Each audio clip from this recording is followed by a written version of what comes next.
بسم اللہ الرحمن الرحیم۔ عقیدوں کا بیان۔ عقیدہ یعنی کسی چیز کو حق سمجھ کر دل سے سچ جاننا۔ عقیدہ ایک، تمام عالم پہلے بالکل ناپید تھا، پھر اللہ تعالیٰ کے پیدا کرنے سے موجود ہوا۔ عقیدہ دو، اللہ ایک ہے، وہ کسی کا محتاج نہیں، نہ اس نے کسی کو جنا، نہ وہ کسی سے جنا گیا، نہ اس کی کوئی بیوی ہے، کوئی اس کے مقابل کا نہیں۔ عقیدہ تین، وہ ہمیشہ سے ہے اور ہمیشہ رہے گا۔ عقیدہ چار، کوئی چیز اس کے مثل نہیں، وہ سب سے نرالا ہے۔ عقیدہ پانچ، وہ زندہ ہے، ہر چیز پر اس کو قدرت ہے، کوئی چیز اس کے علم سے باہر نہیں، وہ سب کچھ دیکھتا ہے، سنتا ہے، کلام فرماتا ہے، لیکن اس کا کلام ہم لوگوں کے کلام کی طرح نہیں، جو چاہے کرتا ہے، کوئی اس کی روک ٹوک کرنے والا نہیں، وہی پوجنے کے قابل ہے۔ پوجنے کے قابل یعنی عبادت کیے جانے کے قابل ہیں۔ اس کا کوئی ساجی نہیں، اپنے بندوں پر مہربان ہے، بادشاہ ہیں، سب عیبوں سے پاک ہے، وہی اپنے بندوں کو سب آفتوں سے بچاتا ہے، وہی عزت والا ہے، بڑائی والا ہے، ساری چیزوں کا پیدا کرنے والا ہے،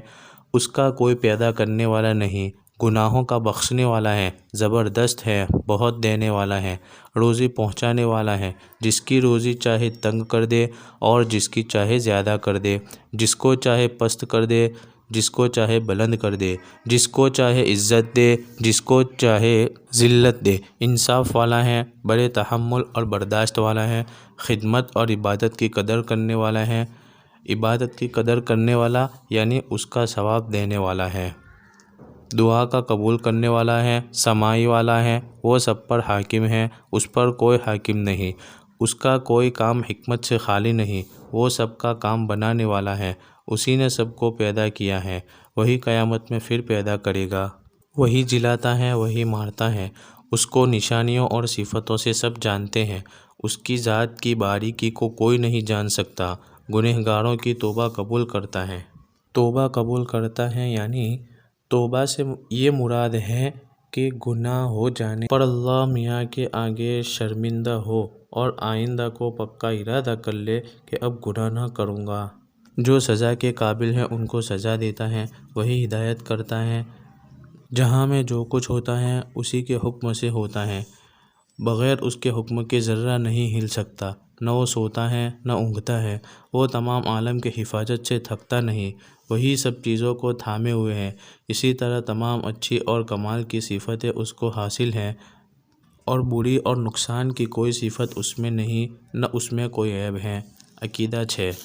اس کی سب صفتیں ہمیشہ سے ہیں اور ہمیشہ رہیں گی اور اس کی کوئی صفت کبھی جا نہیں سکتی۔ عقیدہ سات، مخلوق کی صفتوں سے وہ پاک ہیں اور قرآن و حدیث میں بعض جگہ جو ایسی باتوں کی خبر دی گئی ہیں تو ان کے معنی اللہ کے حوالے کرے کہ وہی اس کی حقیقت جانتا ہے، اور ہم بے خود قرید کیے اسی طرح ایمان لاتے ہیں اور یقین کرتے ہیں کہ جو کچھ اس کا مطلب ہے وہ ٹھیک ہے اور حق ہے اور یہی بات بہتر ہے یعنی جیسے کہ مثلاً قرآن میں آیا ہے کہ خدا کا ہاتھ، تو بہتر یہ ہے کہ اس کے معنی خدا ہی کے سپرد کرے، خود کچھ نہ کہے، اور اگر کہے تو اس کے مناسب معنی کہہ لے جیسے قوت، لیکن پھر بھی یہ نہ سمجھے کہ یقیناً یہی مراد ہے، اس لیے کہ یہ اٹکل ہے، بس یہ سمجھے کہ یا تو یہی مراد ہوگی یا اور کچھ، اور یہ کام بڑے مولوی کا ہے، ہر شخص کو معنی مقرر کرنا جائز نہیں، یا اس کے کچھ مناسب معنی لگا لے جس سے وہ سمجھ میں آ جائے۔ عقیدہ آٹھ، عالم دنیا میں جو کچھ بھلا برا ہوتا ہے سب کو خدا تعالیٰ اس کے ہونے سے پہلے ہمیشہ سے جانتا ہے اور اپنے جاننے کے موافق اس کو پیدا کرتا ہے، تقدیر اسی کا نام ہے، اور بری چیزوں کے پیدا کرنے میں بہت بھید ہے جن کو ہر ایک نہیں جانتا۔ عقیدہ نو، بندوں کو اللہ تعالیٰ نے سمجھ اور ارادہ دیا ہے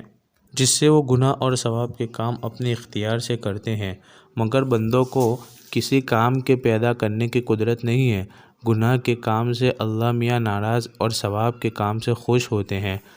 عقیدہ 10، اللہ تعالیٰ نے بندوں کو ایسے کام کا حکم نہیں دیا جو بندوں سے نہ ہو سکے۔